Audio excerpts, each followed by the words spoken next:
गोटेगांव के कृषि उपज मंडी परिसर में वीरांगना रानी अवंतीबाई लोधी की 195वीं जयंती पर भव्य समारोह आयोजित किया गया। मुख्य अतिथि कैबिनेट मंत्री प्रहलाद सिंह पटेल सहित जनप्रतिनिधियों और सामाजिक पदाधिकारियों ने रानी अवंतीबाई की प्रतिमा का अनावरण किया। इस दौरान मंत्री प्रहलाद सिंह पटेल ने उनके अदम्य साहस, राष्ट्रभक्ति और 1857 के स्वतंत्रता संग्राम में दिए गए बलिदान को याद किया। उन्होंने कहा कि रानी अवंतीबाई का जीवन आज की युवा पीढ़ी के लिए प्रेरणा है और उनकी प्रतिमा आने वाली पीढ़ियों को उनके संघर्ष और शौर्य की याद दिलाती रहेगी। कार्यक्रम में बड़ी संख्या में नागरिक मौजूद रहे। आज आपने रानी अवंतीबाई की प्रतिमा का अनावरण किया है। देश के इतिहास में रानी अवंतीबाई के योगदान को और अधिक व्यापक रूप से स्थापित करने के लिए क्या प्रयास किए जा रहे हैं? आज रानी अवंतीबाई जी की 196वीं जन्म जयंती है। 1831 में उनका जन्म हुआ था और रानी अवंतीबाई जी ने मात्र 27 वर्ष की आयु में वो बेटी बनी, रानी बनी और वीरांगना बन गई।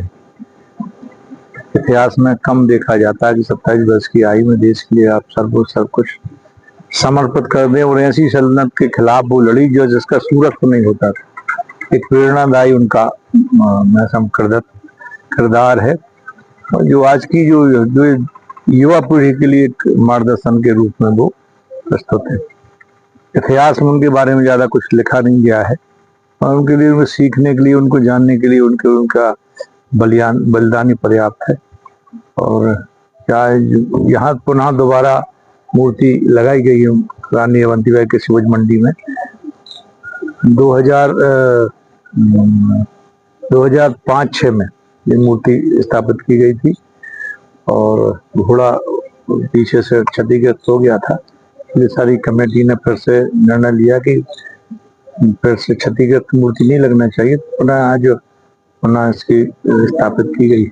मेरी ओर से रानी के चरणों में मैं प्रणाम करता हूँ।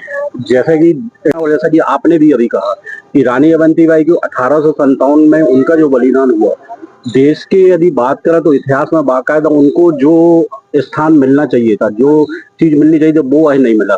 तो क्या किसी राज्य स्तर पे आप प्रयास करेंगे कि पाठ्यक्रम में या कोई खेलकूद प्रतिस्पर्धा उनके नाम से चले?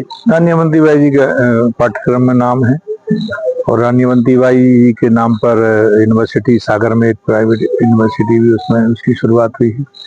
रानी अवंतीबाई सागर परियोजना भी है और स्कूलों के भी और कई ऐसे स्थान हैं जिनके उसमें नाम दर्ज हैं।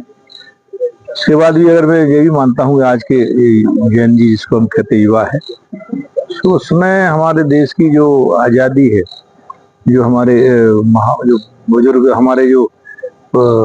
थे, हमारे जो पुरखे थे जिन्होंने आज़ादी में अपना सर्वस्व न्यौछावर किया, उनके बारे में लोगों को कम जानकारी। युवाओं से यही निवेदन करता हूं उनके बारे में पढ़ेंगे, जानेंगे, तभी आपको देश का इतिहास की जानकारी होगी। विरासत की अगर जानकारी नहीं है, विरासत के बारे में आप नहीं जानते, तो आप वर्तमान अच्छे से आप नहीं जी सकते। ये एक कटु सत्य है। इसलिए बार बार हम सब लोगों का प्रयास है कि हमारे जो भी स्वतंत्रता संग्राम सेनानी हैं, चाहे 15वीं शताब्दी में दुर्गावती जी की बात करें, चाहे 1842 की क्रांति, 1857 की क्रांति, 1920 से 1947 के बीच में भी हमारे जिले का एक गौरवशाली इतिहास है। 156 लोग जेल गए या पर वीरगति को प्राप्त हुए। तो ऐसा गौरवशाली हमारे जिले का इतिहास है और हमारे युवाओं को इसकी जानकारी होना चाहिए, ऐसा मैं मानता हूँ।